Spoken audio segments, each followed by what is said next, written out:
OK, Philippiens chapitre 1, et on lit à partir du verset 3, et on va lire jusqu'au verset 18. Donc, je commence la lecture, puis si vous voulez lire, vous pouvez le faire. Philippiens 1, 3.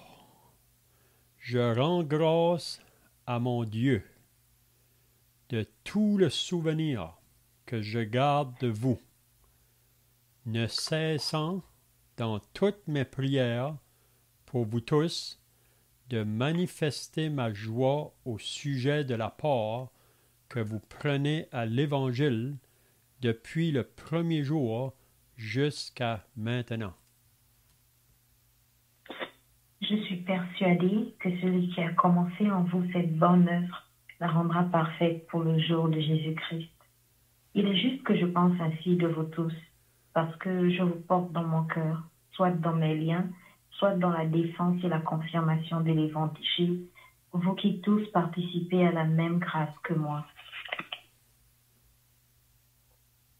Dieu m'est témoin que je vous chéris tous avec la tendresse de Jésus-Christ.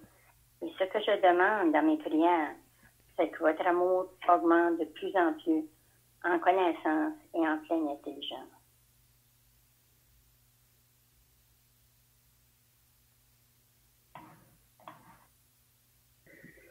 Pour le discernement des choses les meilleures, afin que vous soyez purs et irréprochables pour le jour de Christ, remplis du fruit de justice qui est par Jésus-Christ à la gloire et à la louange de Dieu.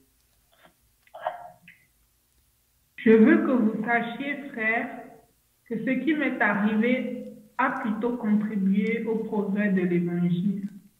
En effet, dans tout le prétoire et partout ailleurs, nul n'ignore que c'est pour Christ que je suis dans les liens. Et la plupart des frères dans le Seigneur, encouragés par mes liens, ont plus d'assurance pour annoncer sans crainte la parole. Quelques-uns, il est vrai, prêchent Christ par envie et par esprit de dispute, mais d'autres le prêchent avec des dispositions bienveillantes. Ceci agissent par amour, sachant que je suis établi pour la défense de l'Évangile. Tandis que ceux-là, animés d'un esprit de dispute, annoncent Christ par des motifs qui ne sont pas purs, et avec la pensée de me susciter quelques tribulations dans mes liens.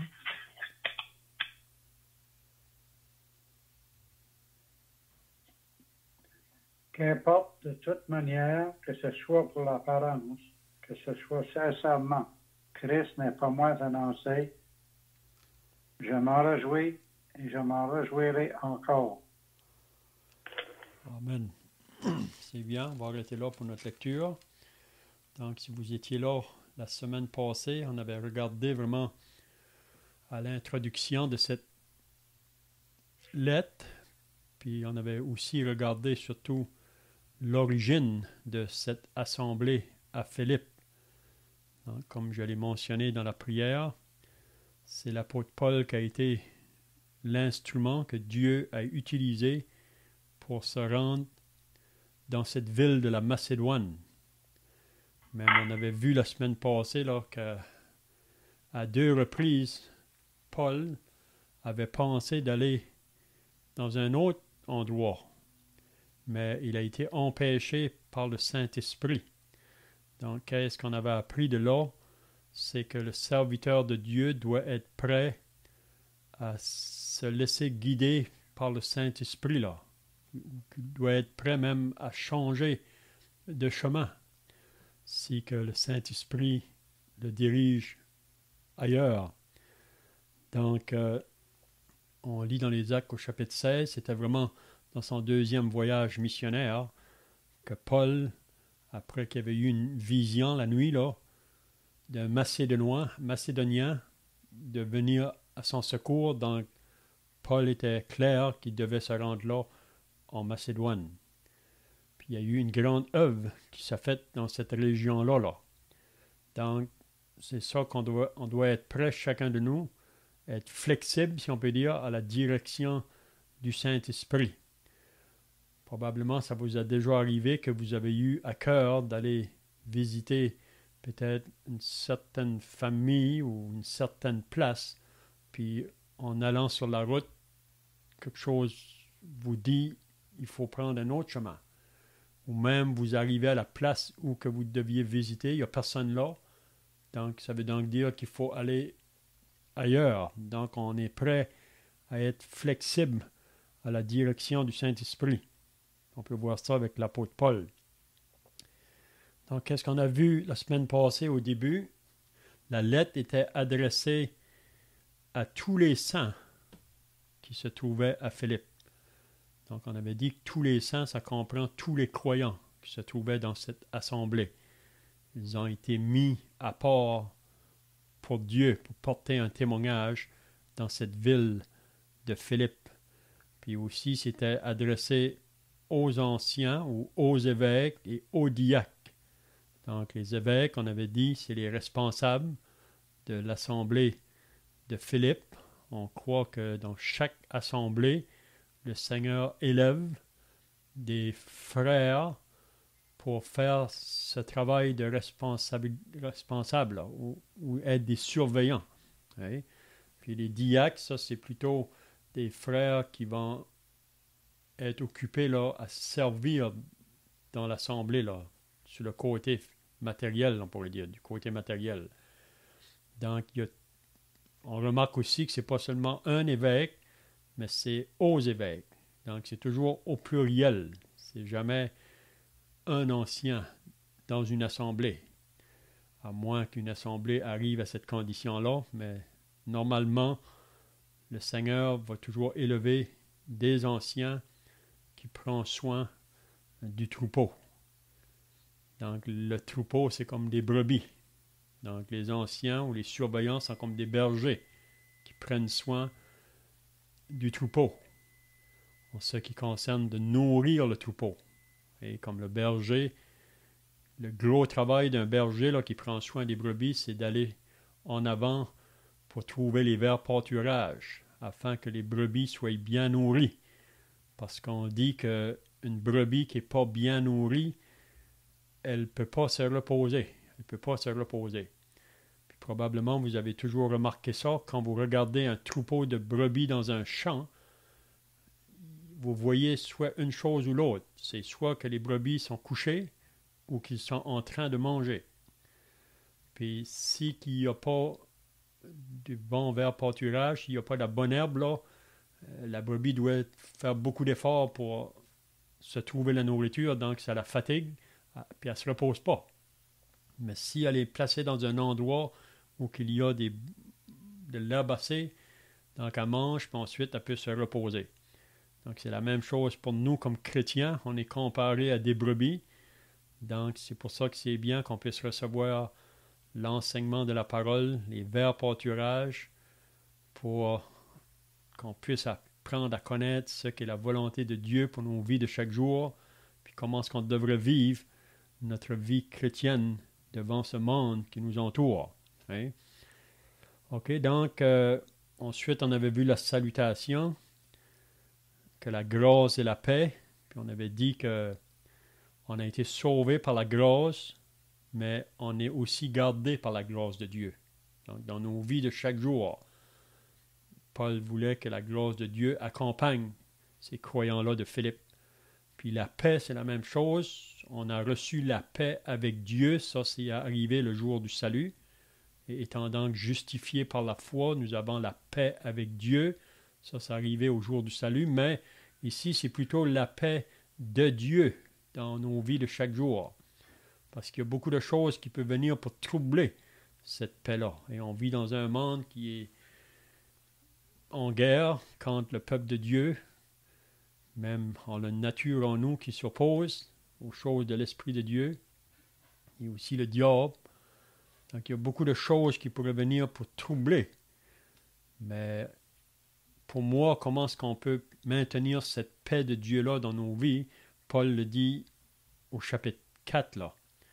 De ne pas s'inquiéter de rien, mais en toute chose, faites connaître vos besoins à Dieu par des prières, des supplications et des actions de grâce, et la paix de Dieu, qui surpasse toute intelligence, gardera vos cœurs en Jésus-Christ. Donc, l'importance, si on veut maintenir la paix de Dieu dans nos vies de jour en jour, c'est de faire connaître à Dieu tous nos besoins, petits et grands. Et c'est ça, c'est très important. OK, donc, on va commencer au verset 3. Qu'est-ce que Paul dit ici? Je rends grâce à mon Dieu. Ou on pourrait dire, je remercie mon Dieu. Paul remercie Dieu de tout le souvenir que je garde de vous, ne cessant dans toutes mes prières pour vous tous, de manifester ma joie au sujet de la part que vous prenez à l'Évangile depuis le premier jour jusqu'à maintenant. Donc, il faut se rappeler qu'on avait dit la semaine passée que quand Paul a écrit cette lettre-là aux Philippiens, il y a déjà 10 années qui se sont passées. Oui, il y a déjà 10 années. Donc, ça fait déjà 10 ans que l'Assemblée était établie à Philippe. Donc, quand Paul écrit cette lettre-là, puis on va voir, à mesure qu'on va avancer dans cette épître, les raisons pourquoi que Paul a écrit. Il y a une des raisons qu'on voit à la fin de Philippiens, au chapitre 4, c'était pour les remercier pour un don que les Philippiens lui avaient envoyé quand il était en prison. Donc, ils avaient participé vraiment à l'œuvre avec lui, là, en l'aidant. Donc, c'est une des raisons qu'il a écrit cette lettre ici. C'était pour les remercier pour la cause de ça. Mais ici, il va dire qu'il remercie Dieu, puis de tout le souvenir. Ça veut dire que Paul recule 10 ans en arrière, puis il peut se rappeler, là, probablement, quand il est arrivé là, dans cette ville de Philippe, quand il a annoncé le message de l'Évangile, quand la persécution est venue, puis quand il était en prison, quand que le geôlier a été sauvé, le gardien de prison. Donc, Paul peut tout se rappeler de ça, puis de se rappeler que le jour quand que l'Assemblée a été établie dans cette ville-là. Donc, ça, c'est beaucoup de joie pour un serviteur de Dieu. Vous savez, s'il y a quelque chose qui apporte de la joie à un serviteur de Dieu, c'est voir, premièrement, des âmes sauvées, mais ensuite de les voir réunis en assemblée. Ça, c'est vraiment le désir de Dieu, puis ça met beaucoup de plaisir aussi au serviteur de Dieu quand il peut participer là, à un travail du Saint-Esprit pour qu'une assemblée soit établie. Il y a beaucoup de joie. Donc, Paul se souvient de ce qui s'est passé là dans la ville de Philippe. C'est pas qu'il n'y a pas eu des difficultés. C'est pas qu'il n'y a pas eu des douleurs. Parce qu'après qu'ils avaient été battus là, de verges, ça nous dit même chargés de coups, puis jetés dans le fond de la prison. Il y avait toutes des raisons vraiment pour se décourager ou se plaindre. Mais non, on voit que Paul et Silas chantaient dans la prison. Ils louaient Dieu. Donc on peut voir des hommes vraiment qui étaient remplis du Saint-Esprit. Pas qu'ils n'avaient pas du mal après avoir été battus, mais la joie était plus forte. Ils voyaient que Dieu travaillait parmi eux. Donc, c'est bien de remarquer qu'est-ce qu'il dit. Il dit qu'il se rappelle des autres, ne cessant dans toutes mes prières pour vous tous. Donc, Paul prie pour les croyants à Philippe. Puis, on voit ça presque dans chaque épître que Paul a écrit. Si vous vous rappelez, là, l'apôtre Paul a écrit 12 épîtres. Il y en a 9 que c'est adressé à des églises. Il y en a 4 que c'est adressé à des individus. Mais dans chacune de ces épîtres, Paul mentionne qu'il prie pour les chrétiens. Donc ça, c'est peut-être une exhortation pour chacun de nous de prier pour le peuple de Dieu, prier pour nos frères et sœurs. Ça peut être sur différents aspects qu'on peut prier. Si on prie pour les serviteurs de Dieu, pour que le Seigneur les guide quand ils vont avec le message de l'Évangile, Ça, on peut prier pour ça, que le Seigneur ouvre des portes pour les serviteurs de Dieu. On peut prier pour nos frères et sœurs qui sont malades. Et prier pour les célibataires parmi nous.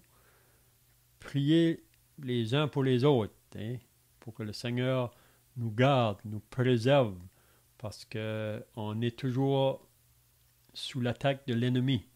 Si on est croyant dans nos vies personnelles, une chose que le diable n'aime pas, c'est qu'on avance ou qu'on fait du progrès dans les choses spirituelles. Donc, il va faire tout son possible pour mettre des embûches dans notre chemin, mais aussi si on est associé à une assemblée.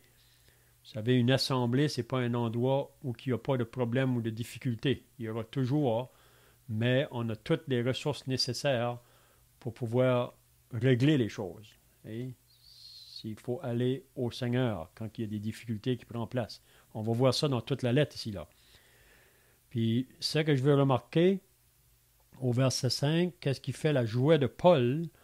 Il dit de manifester ma joie au sujet de la part que vous prenez à l'Évangile. Donc, ces chrétiens-là de Philippe se sont donnés pour faire connaître l'Évangile autour d'eux, soit en parole, soit dans le vie de chaque jour. Parce que vous savez, faire connaître l'Évangile, ce n'est pas seulement en parole, dire comment on a été sauvé, ça c'est une chose, mais l'importance que nos vies soient en accord avec les paroles que nous prononçons. Et on voit ça au verset 27 du chapitre 1 là.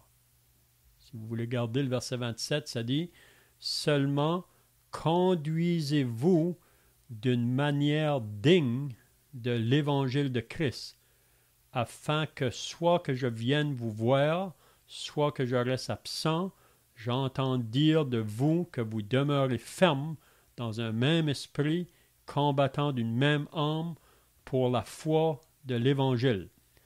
Donc, conduisez-vous d'une manière digne de l'Évangile de Christ. Donc, il faut que nos vies accompagnent nos paroles, si on peut dire. C'est très important. Vous savez, quand les gens nous entendent parler de l'Évangile, qu'on lui dit comment est-ce qu'on est sauvé, donc ils doivent regarder nos vies puis voir que ça concorde ensemble. Ça, c'est très important. Donc, à Philippe, donc Paul pouvait se réjouir comment que depuis le début que l'Assemblée a commencé, il se donne pour faire connaître l'Évangile. C'est ça qu'il dit là. Depuis le premier jour jusqu'à maintenant, ça veut dire 10 ans plus tard, ils sont aussi zélés pour faire connaître le message de l'Évangile autour d'eux. Puis d'après l'histoire, on dit que Polycarpe, je ne sais pas si vous avez déjà entendu parler de Polycarpe, mais il était un croyant de l'église de Smyrne. Puis il y a des écrits qui ont été écrits par lui, là. Puis même longtemps après que l'Assemblée de Philippe avait été établie, Polycarpe, dans ses écrits-là, il mentionne cette assemblée-là. Même après 50 ans plus tard, ils ont encore le même zèle pour faire connaître l'Évangile. Donc ça devrait nous parler à tous. Ça devrait être chacun de nous notre exercice. Si le Seigneur m'a sauvé, c'est de partager le message à ceux qui nous entourent et de vivre ce message-là dans nos vies de chaque jour. Hein? Ça, c'est très important. Donc, je m'arrête ici. Là, s'il y a quelqu'un qui a des questions ou des pensées, vous pouvez le faire.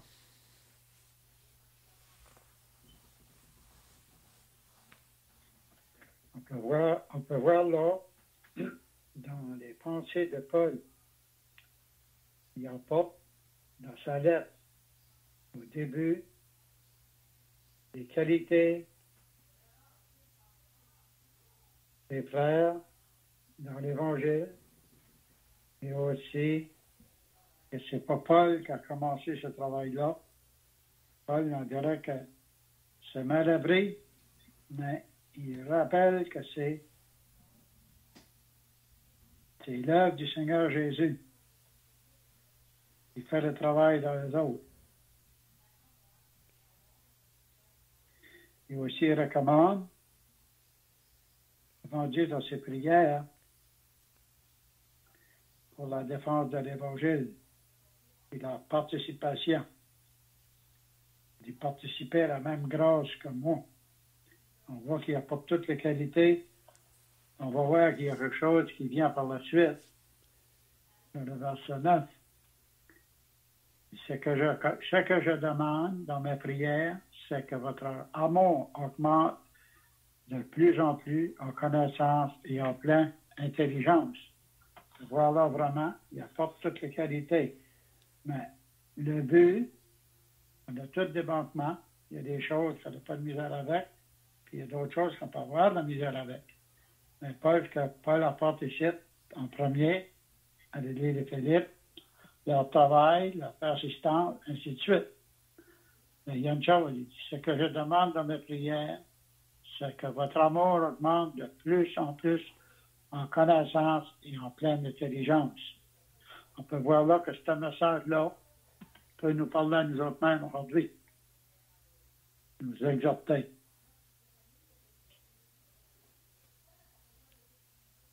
C'est bien. Donc, il y a une chose aussi qu'on va voir dans le chapitre 1, c'est la persécution qui vient du dehors. On va remarquer ça peut-être plus à la fin, là. Donc, il y a une chose, comme on a dit tout à l'heure, quand une assemblée de Dieu est établie, le diable va mettre tous ses efforts là pour persécuter. Puis souvent, ça vient du dehors, la persécution, au début. Hein? Mais dans le chapitre 2, on voit que la persécution va vouloir venir du dedans. Donc, on va voir ça à mesure qu'on va avancer là. Puis le chapitre 3, il parle beaucoup sur côté doctrinal.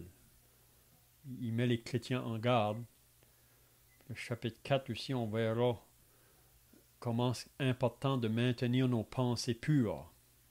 Et parce qu'il y a tellement de choses dans ce monde ici qui peut nous rendre nos pensées impures, les choses qu'on peut voir, les choses qu'on peut entendre. Mais c'est très important de maintenir nos pensées pures. Ok, donc si on va au verset 6 maintenant, Paul dit « Je suis persuadé que celui qui a commencé en vous cette bonne œuvre la rendra parfaite pour le jour de Jésus-Christ. » Donc c'est vraiment, comme qui a été mentionné, là, c'est le travail de Dieu. Paul et Silas sont des serviteurs au service de Dieu, dans l'œuvre de Dieu. Mais ce n'est pas Paul ou Silas qui va faire croître ou faire avancer le travail, c'est vraiment Dieu. On voit ça dans l'Épître aux Corinthiens, là, quand que Paul parle dans le chapitre 3 à l'Épître aux Corinthiens, il fait comprendre que lui et Apollos, nous sommes simplement des serviteurs. Moi, j'ai planté, Apollos arrosé, c'est Dieu qui fait croître. Donc, puis Paul est persuadé que si Dieu a commencé un travail là à Philippe, il va la rendre à son terme, si on peut dire. Okay? Donc, c'est ça le désir de Dieu pour une assemblée. Puis c'est la même chose pour chacun de nos vies chrétiennes. C'est une chose de commencer la vie chrétienne, c'est une autre chose de la terminer. Mais on a toutes les provisions nécessaires pour pouvoir terminer la vie chrétienne. Comme l'apôtre Paul pouvait dire à la fin de sa vie, « J'ai gardé la foi, j'ai combattu le bon combat, j'ai achevé la course. » Donc, si on tombe en chemin ou qu'on prend des chemins contraires, c'est pas que Dieu n'a pas pourvu les ressources pour nous. C'est parce qu'on a détourné vraiment de la voie de Dieu. On a pris notre propre chemin. Puis on sait qu'on a tous en nous la chair qui voudrait nous détourner du chemin que Dieu a pour nous. Donc on a besoin de la gloire de Dieu, puis de la puissance du Saint-Esprit de Dieu dans nos vies pour nous garder vraiment de jour en jour. Donc le verset 7, « Il est juste que je pense ainsi de vous tous. » Puis ici, qu'est-ce qu'on va voir de l'apôtre Paul? C'est beaucoup ces sentiments-là qu'il avait pour ses croyants de Philippe. Puis on peut dire pour tous les croyants, dans toutes les autres places où l'apôtre Paul a été avec l'Évangile. Et on voit que dans l'Épître aux Philippiens, on dirait que Paul ici, il ne se présente pas comme Paul apôtre ici, si vous avez remarqué. Il se représente Paul serviteur. Donc, ailleurs, dans l'Épître aux Corinthiens, il va dire Paul apôtre, parce que Paul, en tant qu'apôtre, il y avait une autorité que le Seigneur lui avait donnée. Puis à Corinthe, parce qu'il y avait beaucoup de choses dans l'assemblée de Corinthe là, qui étaient contraires à la volonté de Dieu. Donc Paul devait écrire vraiment assez sévère à cette assemblée-là. Donc il pouvait utiliser même son autorité apostolique. Oui. Mais on voit ici dans Philippiens, c'est pas sur le même aspect, on pourrait dire. Il se présente plutôt là, comme serviteur ou esclave. Puis on sait que chacun de nous, c'est ça qu'on est appelé vraiment. Le Seigneur dit, moi je suis venu non pour être servi, mais pour servir. Donc il demande que tous les croyants puissent avoir ces caractéristiques-là, là, de vouloir servir. Puis c'est vraiment ça, d'être grand dans le royaume de Dieu. Vous vous rappelez que les disciples, à un moment donné, se demandaient entre eux autres qui est le plus grand. Mais Jésus a dit, s'il y a quelqu'un qui veut être grand, qu'il soit le serviteur de tous. Donc on voit les sentiments de Paul ici, c'est tendresse pour l'assemblée. Il est juste que je pense ainsi de vous tous, parce que je vous porte dans mon cœur. Donc, quand Paul est allé avec l'évangile là, il a vu une assemblée établie, mais Paul a dû continuer sa route dans son voyage missionnaire. Mais quand il est parti, il n'a pas oublié les croyants de Philippe. Donc, il les portait toujours avec lui.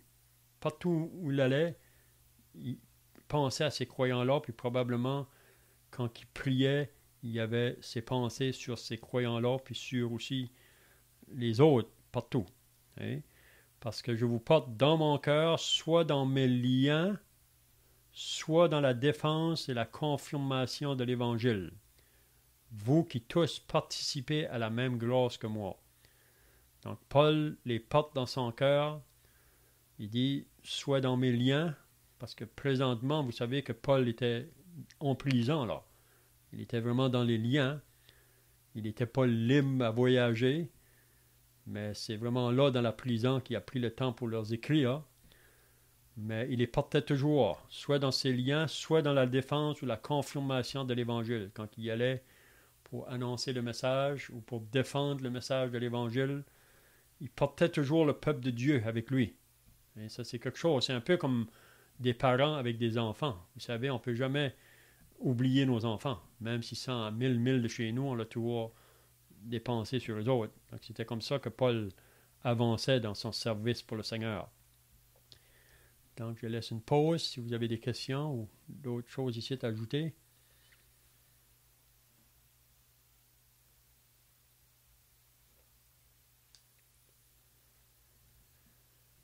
Donc, le verset 8, « Car Dieu m'est témoin. » Donc, Paul se voit sous les regards de Dieu. Et Dieu est témoin, même, qu'est-ce que Paul veut dire, de ce que je vous dis là, des sentiments que j'ai pour vous. Dieu connaît mon cœur. Il est témoin de tout ça. Car Dieu m'est témoin que je vous chéris tous avec la tendresse de Jésus-Christ. Donc, c'est pour ça que Paul va le dire plus loin, là. Soyez mes imitateurs comme je le suis moi-même de Christ. On voit ça que Paul mentionne ça, même dans l'Épître aux Corinthiens. Soyez mes imitateurs comme je le suis moi-même de Christ. Donc, si on regarde à Christ, Christ était caractérisé par la douceur, l'humilité, l'amour. Donc, on peut voir, si on regardait l'apôtre Paul, on aurait pu voir aussi ces caractéristiques-là dans sa vie. Puis on est appelé à marcher de cette manière-là. Et c'est ça qu'on lit dans l'Épître aux Éphésiens, quand Paul exhorte les chrétiens à Éphèse. Il nous dit de marcher dans la charité, ou l'amour, la douceur, l'humilité, la patience. Donc on est tous appelés à marcher de cette manière-là. Donc, c'est ça que Christ dégageait dans sa vie. Si on regarde la vie de Christ, partout où il allait, il dégageait ces caractéristiques-là.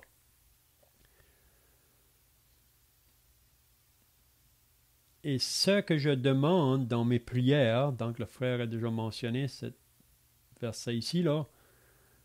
Donc, Paul, dans ses prières pour les chrétiens à Philippe, puis on pourrait dire que c'est pour tous les chrétiens, c'est que votre amour augmente de plus en plus en connaissance et en pleine intelligence.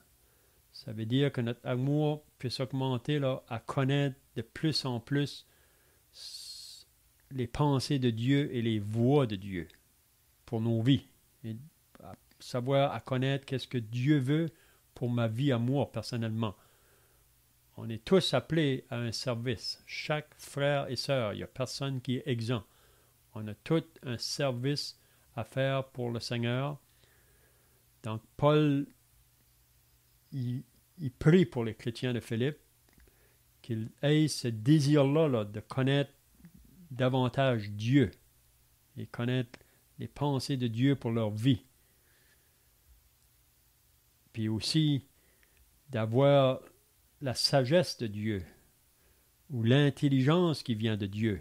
Vous savez, c'est contraire à la sagesse humaine, ça, ou à l'intelligence humaine. C'est ça qu'on lit dans le livre de Job. Si vous vous rappelez, la question est demandée, d'où vient la sagesse, d'où vient l'intelligence? Mais quand Job demande cette question-là, c'est vraiment la sagesse de Dieu et l'intelligence. Donc, si je vous demandais ce soir, d'où vient la sagesse, d'où vient l'intelligence, qu'est-ce que vous pourriez dire?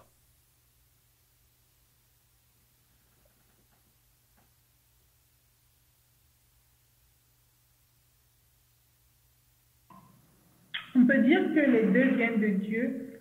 Dans le livre de Proverbes, il est écrit que la sagesse c'est la crainte de Dieu, l'intelligence c'est de connaître sa parole. Donc, si on veut être sage et si on veut être intelligent, il faut qu'on se tourne vers Dieu et non vers la sagesse ou l'intelligence du monde ou de notre propre esprit. Mm-hmm. Oui, c'est ça. Donc, dans Job, quand il nous dit la réponse, c'est ça que tu viens de dire. La sagesse, c'est la crainte de Dieu. Puis l'intelligence, c'est de s'éloigner du mal. Oui? Donc, quand on lit l'épître de Paul aux Corinthiens, Paul parle concernant la sagesse de l'homme et la sagesse de Dieu. Il dit que l'homme, dans toute sa sagesse, n'a pas pu connaître Dieu. Parce qu'il aurait pu le connaître, ils n'ont pas fait crucifier le Seigneur Jésus. Oui? Donc, dans l'Épître aux Corinthiens, Paul parle beaucoup, là, concernant, surtout dans les 3 premiers chapitres, la sagesse de Dieu et la sagesse des hommes. Mais on est appelés, nous, chrétiens, en marchant par l'Esprit, c'est comme ça qu'on va être capable de manifester la sagesse de Dieu dans nos vies, dans nos décisions et de chaque jour. Donc, en connaissance et en pleine intelligence pour le discernement. Donc, encore ici, il nous révèle concernant de discerner.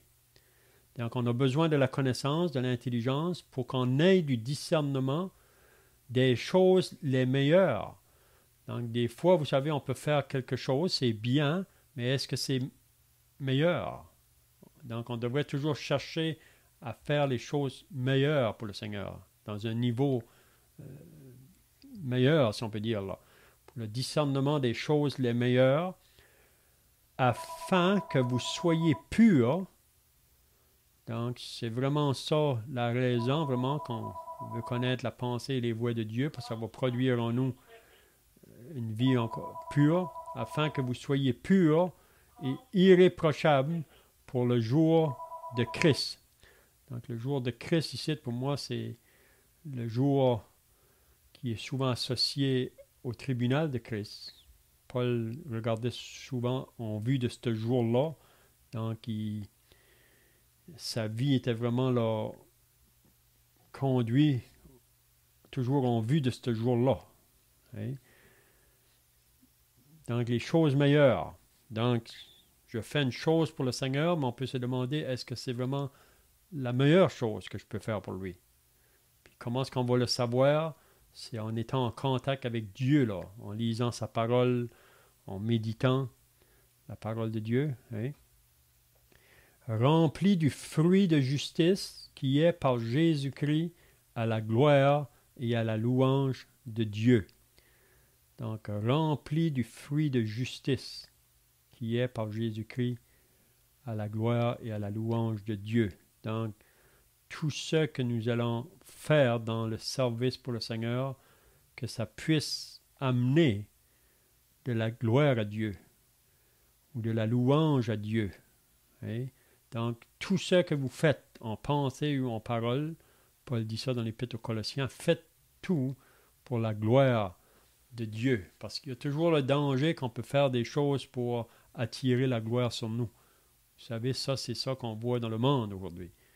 Puis on a toujours ça en nous pareil, même après qu'on est sauvé, cette nature charnelle en nous, c'est ça qu'on veut.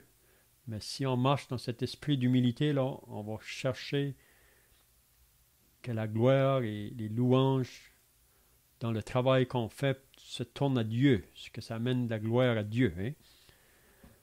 Donc, je mets une pause encore. Si quelqu'un a des pensées ou des questions, vous pouvez le faire.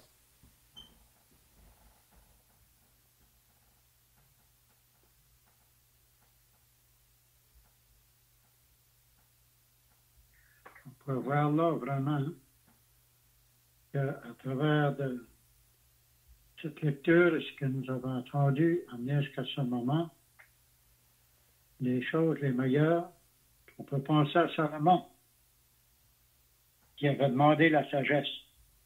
Il aurait pu demander les richesses, ainsi de suite. Mais il a demandé la sagesse. Et que si on reçoit la sagesse, premièrement, on va marcher dans les voies de Dieu, puis le diable n'aura pas accès parce qu'on sera occupé avec le grand Dieu du ciel de marcher dans ses voies. Une petite pensée. Oui, ça, c'était une bonne pensée. Parce que Salomon, comme tu viens de dire, aurait pu demander beaucoup d'autres choses. Mais il a demandé la sagesse et l'intelligence pour diriger le peuple, parce que Salomon avait une grande responsabilité. Puis Dieu lui a donné cette sagesse-là, cette intelligence-là. Puis en plus, il lui a donné les richesses ou les autres choses. Qu'est-ce qu'on peut apprendre par là? Que si on met le Seigneur premier dans notre vie, les autres choses, on n'a pas à s'inquiéter. Dieu va pourvoir aux autres choses. Et ça, c'est un bon point. Donc, je ne sais pas si quelqu'un a d'autres pensées là.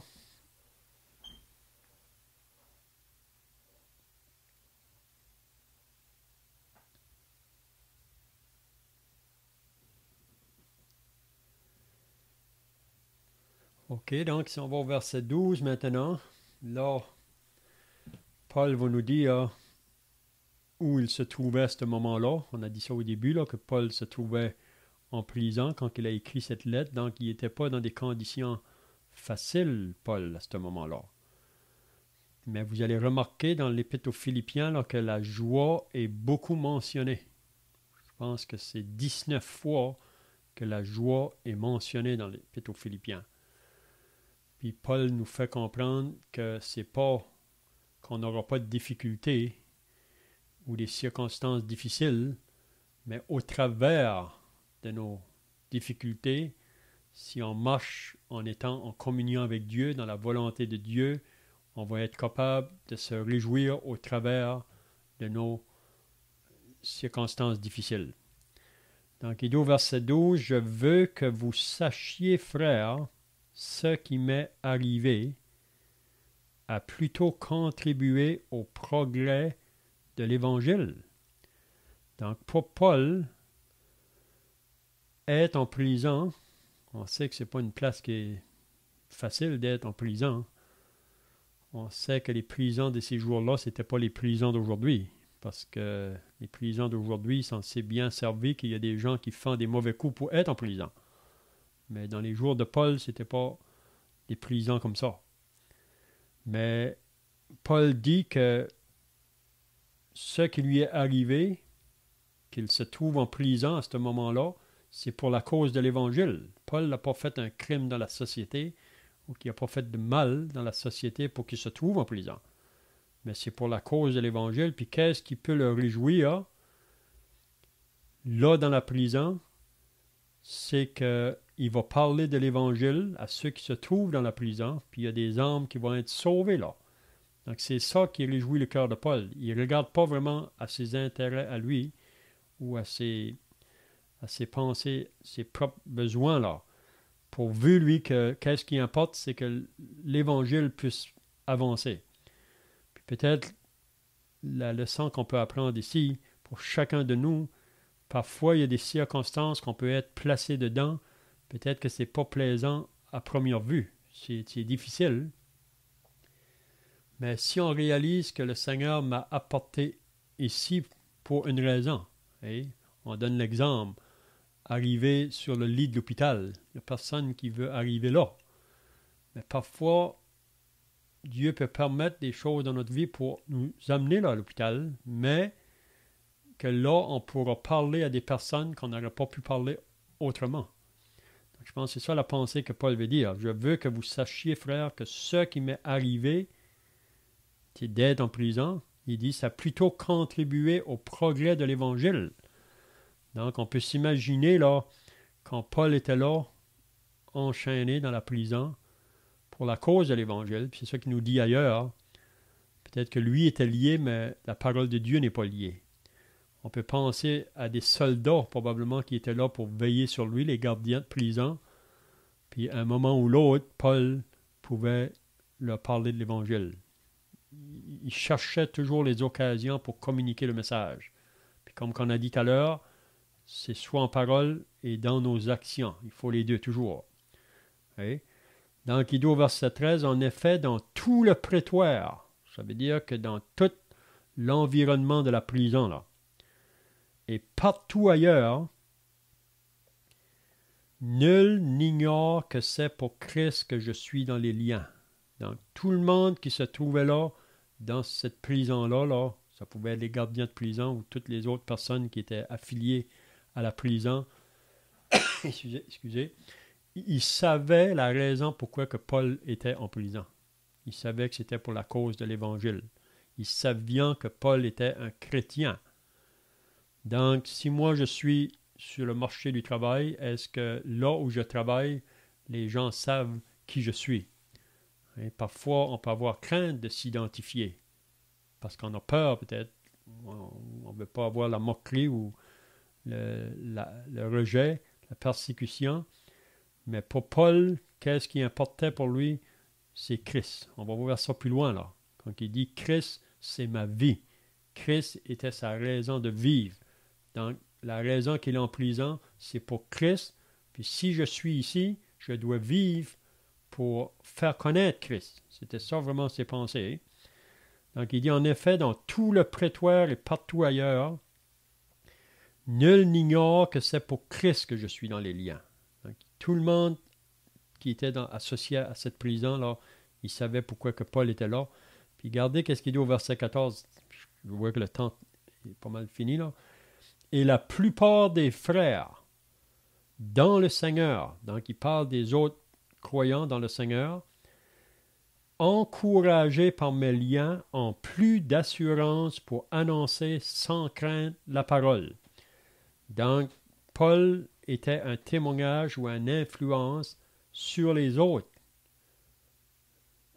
frères. Quand ils voyaient jusqu'à où Paul avait été prêt à aller pour la cause de l'Évangile, juste à les encourager eux aussi à annoncer la parole. Sans crainte, ça lui donnait de l'assurance, vous comprenez? Donc, c'est pour ça que notre vie chrétienne va avoir un impact, soit positif ou négatif. Mais le Seigneur veut qu'on porte toujours un impact positif, une bonne influence, que ça va encourager les autres autour de nous vers la bonne direction, ou même leur donner un désir aussi de communiquer l'Évangile. C'est ça qu'on a appelé vraiment, chacun de nous. Donc, je vois que le temps est terminé, mais la semaine prochaine, on va voir, à partir du verset 15, que Paul va parler à propos de certaines personnes que eux aussi, ils prêchent Christ. Ils parlent de l'Évangile, mais ils ne le font pas avec des bons motifs. Donc, on verra ça la semaine prochaine, puis on verra l'attitude de Paul envers ces personnes-là. On pourra voir ça la semaine prochaine. Donc, je ne sais pas si vous avez des questions pour terminer, là, ou d'autres pensées à ajouter. Sinon, on va terminer par la prière.